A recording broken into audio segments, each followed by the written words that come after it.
So, you want to get your ham license. The what, when, why, and how is right here, right now on Ham Radio for Non-Techies.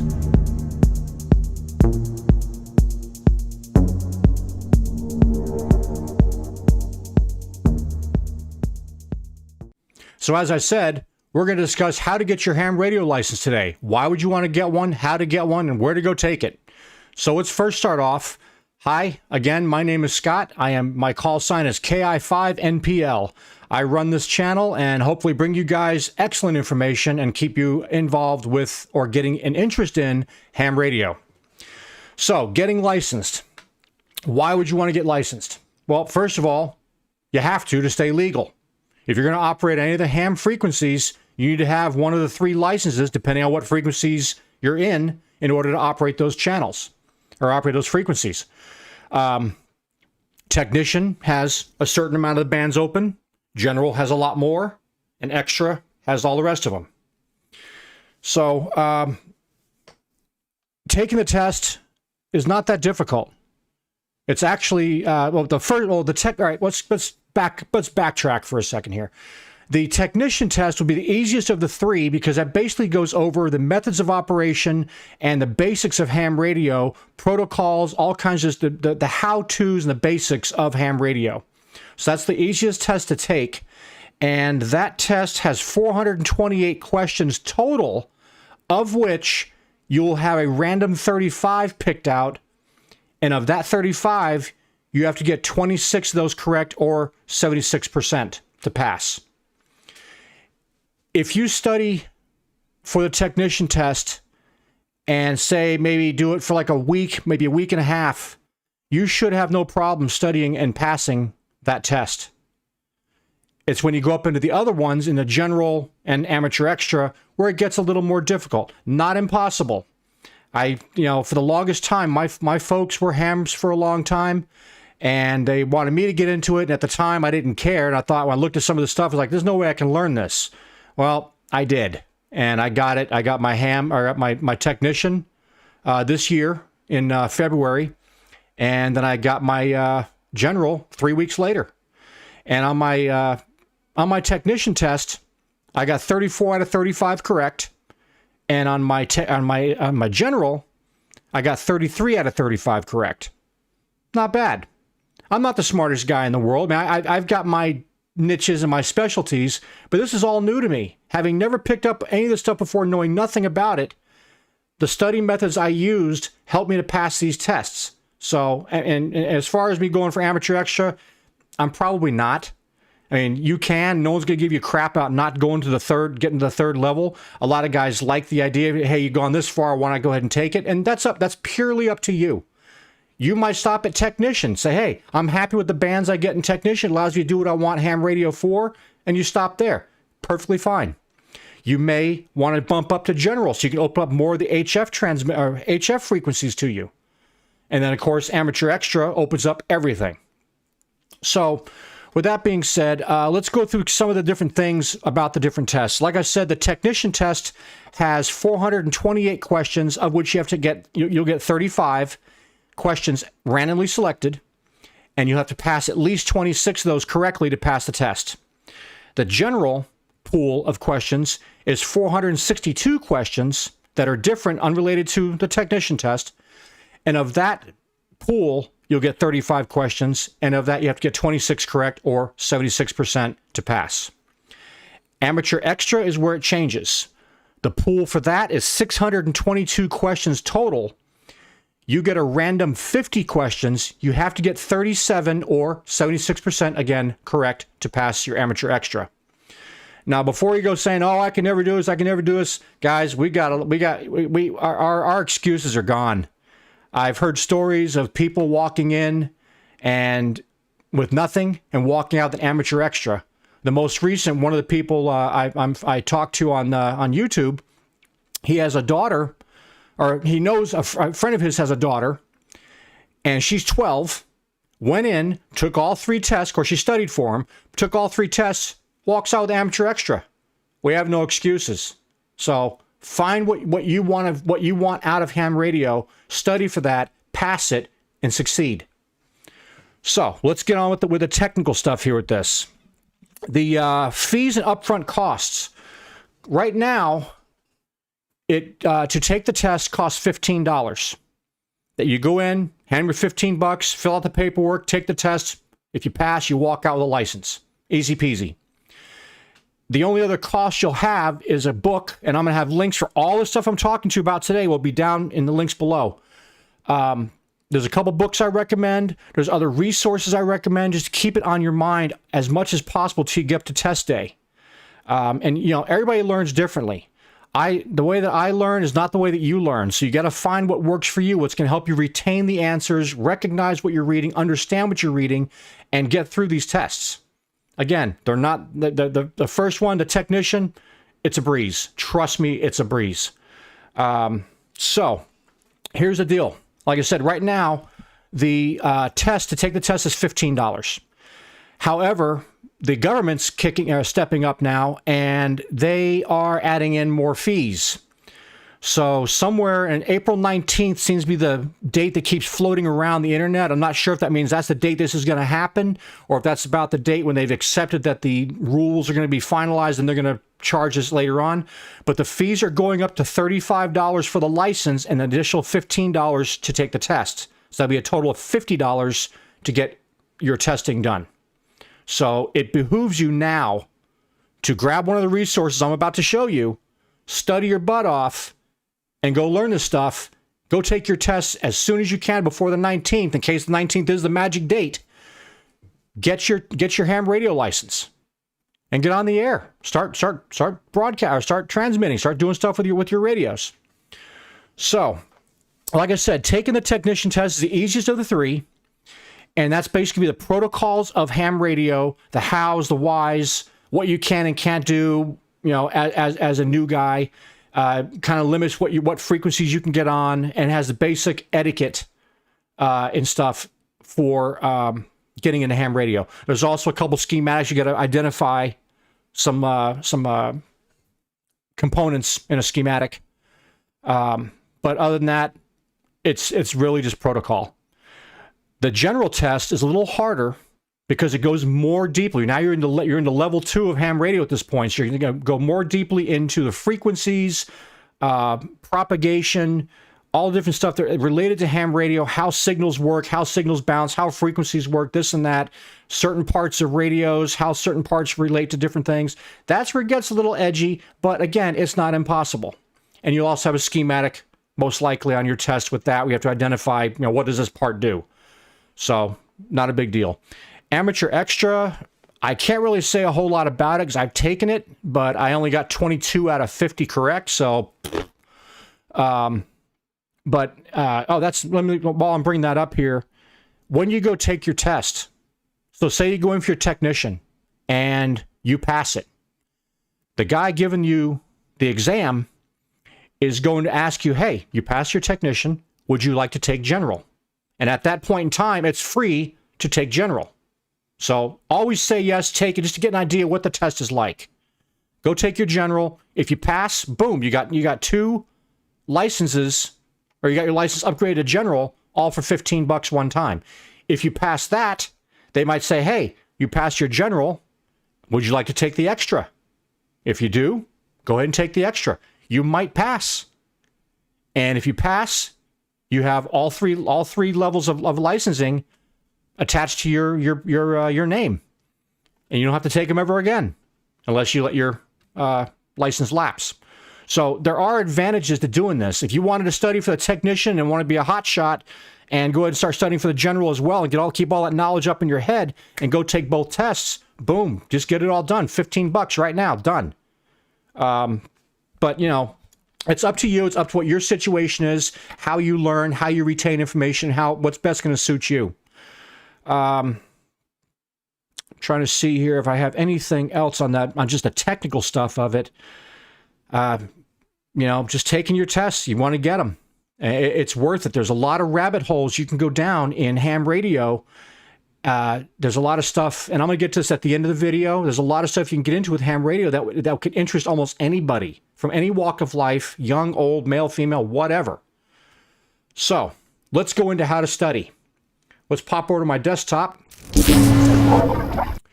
So The first book I'm going to recommend, and this is one of the books that I purchased to pass my test, was the books by Craig Buck, whose call sign is K4IA.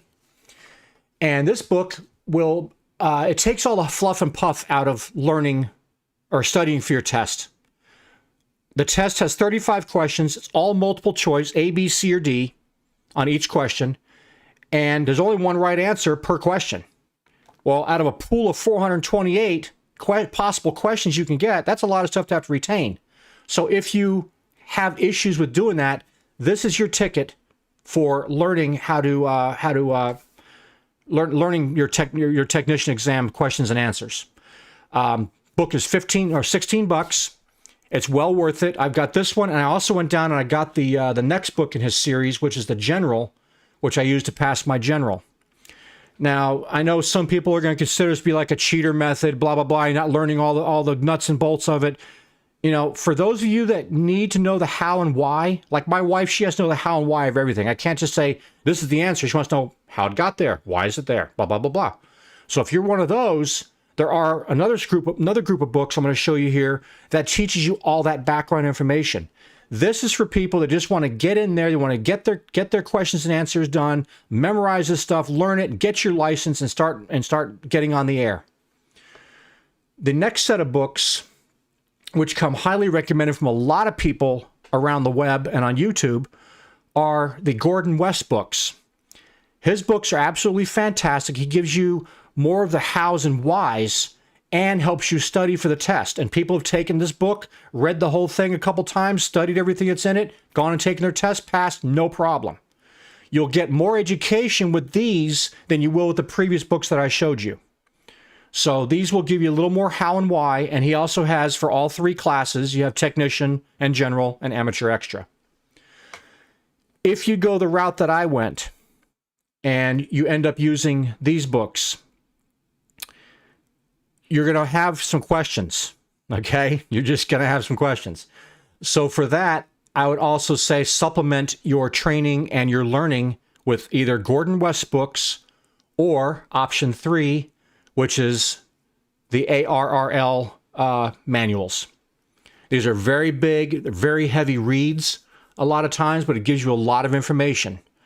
And I have to read this in short doses because it's got such technical stuff in there. I have to spend time looking up what half the stuff is. So it's a little more difficult. Now, you know, if you're technically inclined, you could probably run through this book and take your test and be fine. And the reason I'm showing you the general is I went and took the technician, realized what that test was about, understood most of that. When I took my general, that got a little more techie. So I went ahead and bought this book so that I could learn the ins and outs of the general class and what my license allows me to do. So it's a very, very good book to have. So pick out whichever the book series you like, whatever's going to get you to learn the quickest, and go with that. Next, I want to touch on is the using online resources. So the first online resource is going to be QRZ.com. You can sign up for an account. It's free. And you come over here to resources and scroll down.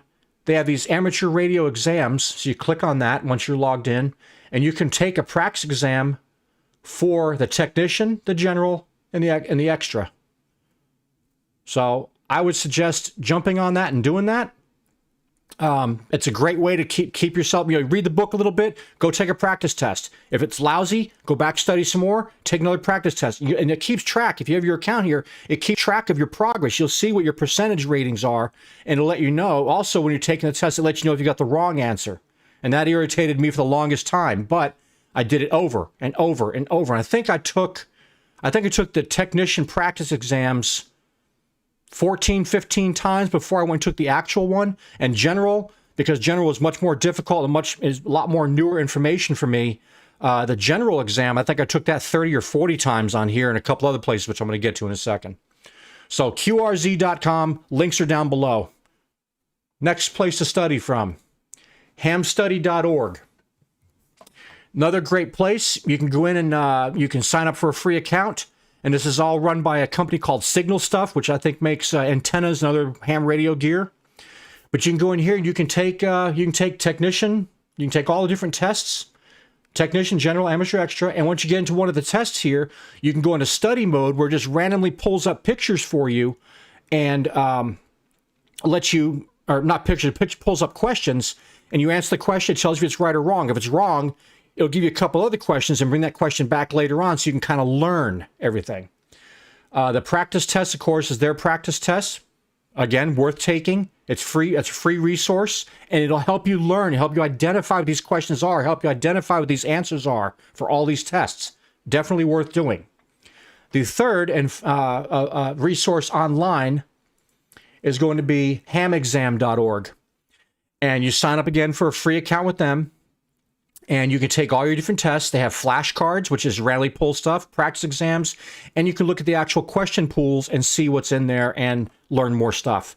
So those are great resources for when you're at home, on your laptop, on your desktop, doing whatever, and you want to just take tests, have the books handy, sit there and go back and forth and do whatever it takes for you to learn. The third option is an online course. This comes very highly recommended by a lot of people, and this is hamradioprep.com. A lot of the other YouTube channels out there that relate to ham radio love this testing group here. So right now, you can get your technician course or your general course for $35 each, or you can combine them for $49, and it's a lifetime membership that never expires. It's a one-time payment. You get everything. You study, learn. It's got videos. I mean, you can look right here. It's unlimited practice exams. Includes both full course. I'm going looking at this one here. So that's another option for you. If you learn better online, having videos and stuff that keeps things fresh in your mind, go this route. hamradioprep.com. So the next thing I want to discuss is, aside from all this, aside from the books, aside from having testing available on my computers and things like that, I wanted something for on the go. So I'm sitting in my car waiting on something or whatever. I'm away from my computers. I have a Android phone, and they do make this for iOS. I don't know how to get to it. I'm on that iOS guy. Look it up, but it's the exact same apps. But if you go on the Google Play Store, you want to type in Ham Radio Exam, all one word. And Ham Radio Exam has 3 different apps you can install. One's for technician, one's for general, and one's for amateur extra. Again, this allows you to do question pools, study different parts, and there's a lot of really cool features in here. Again, these are free resources. It allows you to sit there and just make sure you're good with your testing. It shows you what your testing results were. I know the day of my technician test, I was nervous, and I had this on. I got to the testing site early. I'm sitting in the parking lot in my truck. There's other people next to me waiting in their vehicles to go in and take their test. I pulled this up and took a practice exam. I got 96%. It's like, we got this. Went inside, took the test, boom. Walked out with a technician. So utilize whatever's going to help you retain the information and pass the exam. There's no one right way. I used all of these. Everything I'm showing you here, I used to get my exam. Mine's the Gordon West and the ARRL book. I did not use those. But I have a different way that I like to learn. I'm going back now, and I'm learning all the stuff, just learning all the details about everything, the hows and whys is what I'm dealing with now. So you go ahead and get all the stuff. You do all your studying. Now you got to find out where to go take a test. Well, almost every city in the country has a ham club, ham radio club. We got 2 or 3 in our area here. And they all have groups or divisions of that club that give out the exams periodically. It might be weekly, it might be once a month, might be bi-month, whatever.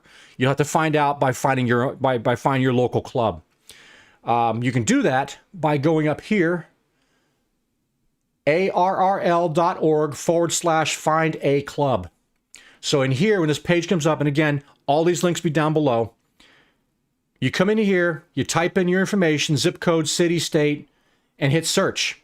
And any clubs that are in your area will pop up, and you'll be able to click on that. Hopefully, I think that link would go to their actual website. If not, there's a link down here for their website. But this will have information to let you know the wheres and whens of or where your ham club is going to be testing. Now, I know my club by heart now because I'm a member of it. Let's bring them up and give them a plug real quick. Really hard to see sometimes. Okay. Yep. There we go. So I was giving you an example of what one of these clubs pages looks like, and I'll use my club as an example as soon as it decides to come up. Coming from a digital marketing background, this is why you want fast websites and good hosting. Anyhow, okay, so this is my amateur radio club. And you scroll down the page here, and they show you your testing, general meetings, training schedules, all this kind of stuff here. It'll all be on the front. They kind of show you what the different testing dates and stuff are going to be. On the top here, they have a cool little link for ham testing.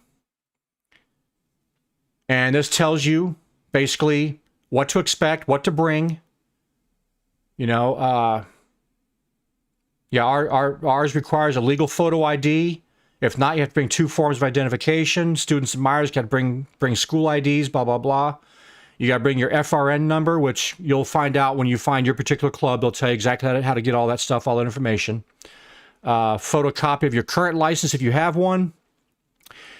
You're going to need 2 number 2 pencils with erasers and a pen. The test itself is going to be taken in pencil. The forms you're going to fill out beforehand, you write that all out in pen. Of course, bring your money. You can bring a calculator, and you got to bring, you know, well, I just said, yeah, bring your money, check or money order cash, and find out what your club requires or what they request for your payments. You can bring a calculator. The memory has to be cleared on it, and you cannot have your phone on you. Sorry, guys, you got to put the phone away, put it in airplane mode, turn it off, or hell, just leave it in the car. You don't need it for the 30 minutes you're going to be in there taking this test. So that's one way to get that done. So just find your club, look up. They'll tell you when they have their testing ready, and you can sign up for it and get on the roster and go down that day and take your test and ace it. So that is pretty much that. Back to my main camera here. All right, guys. So we discussed about how to find your local club and test, what the basics of the tests are, taught you how to find the different books to look at to read, get your licensing, online resources for studying and taking practice tests, apps for your phone for taking online tests. You have everything that I had to pass my stuff now. Now it's just a matter of what are you going to do? And I said earlier, I'd touch on this in the end. You know, there's a lot of stuff in ham radio. There's a lot of different rabbit holes you'll go down, or you can go down. You can stop at technician and be completely happy on the 2 meter and 70 centimeter bands and just stick with that and, you know, do what that class, that license class allows you to do and be perfectly fine. When I first got into this, I used it for, I wanted to get into it for survival purposes. We had that big storm down here a couple months ago that shut the whole state down. Well, in the midst of shutting the state down, it also killed off our power. And oh, by the way, so the cell towers went away. Well, I had my trusty radio. I was able to communicate with people all around the city and get information that I needed because I had my ham license. So find your niche. Find what's going to make you interested in ham radio and jump on it. Imperfect action is better than no action at all. So do something with it. If you're into computers, there's all kinds of digital radio stuff you can do. There's SDR, there's web SDR, there's just tons of different little things you can get down. And of course, some of it might require you having the next class of ham radio license, like a general. But hey, general opens up a lot to you. There is so much stuff you can do with general. Now, obviously, amateur extra gives you everything, but general gives you quite a bit, probably enough to keep you busy for a long time. So unless you just have to have that amateur extra for some reason, or you just want to have it, general's probably going to be fine. And for a lot of you, technician might be fine. You know, it does get a little more technical with the questions and stuff to pass your general, but don't let that discourage you. If I can do it, you can do it. I promise you. But, you know, to the younger generation, as I like to call them, the Xbox generation, there's stuff in here for you too. There's all kinds of technical crap you can get into.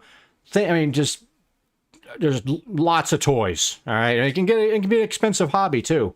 That's the other thing. You know, you can get in this whole thing, and for under $150, this would include a radio, your licensing, and your study materials.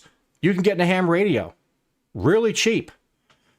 Now, some guys turn this into a religion, and they end up having stuff like this, where it's just tons and tons of radios, and the whole back wall is a monument and a museum to their radio adventures. You might want to do that. You might not. You don't have to. You can get into as little or as much as you want, but I guarantee you, if you take the time, you will find something in ham radio for you. And like I said before in my last video, people from all walks of life, male, female, old, young, doesn't matter. Whatever, no matter what you do, you can probably find something that's interesting in here. And, you know, worst case scenario, God forbid something ever happens as an emergency, if you got your ham radio on you, you can call for help. So you'll learn more about this stuff in the actual technician and the general exam studies. But I guess the last thing I want to talk about here is when you get your license, it is good for 10 years. And you can renew it at that 10-year point, and you don't have to take the test anymore. If you happen to screw up and you lapse and you forget to renew your license, or for some existential circumstance happens and you don't renew your license and 2 years goes by. If you're like a general or an extra, all you gotta do is go back and take the technician test again and get everything reinstated. So, but try not to get that, you know, they're going to send you emails. Try to keep your emails up to date. You know, FCC sends you out something, send them in their money, go get your license renewed, be done with it. But 10 years is a long time, and you're going to know a whole lot more. You'll outgrow what you're seeing here probably in a year after you get your license, if you really get into this thing. So with that, guys, I'm going to get going here. If you like what you saw here, please like and subscribe to my channel. Please like this video. Give me a thumbs up if you like this. You know, thumbs down if you don't. I would like to hear comments from any of you. I do read all the comments, and I will try to answer all the comments. If you guys have ideas for things you want to know about, future show ideas, drop them down in the comments. I'm more than happy to entertain that, and maybe you'll come up with something I didn't think about. I want this to be something, this is my way of giving back to the community and helping you guys get into ham radio. But I also want feedback from you, to find out if I'm giving you the information you want. 'Cause if not, I got to change my course here. But, you know, it just helps me out. So you guys have a great day, wherever you are, wherever you may be. This is KI5NPL, ham radio for non-techies, signing off. I'll see you in the next video.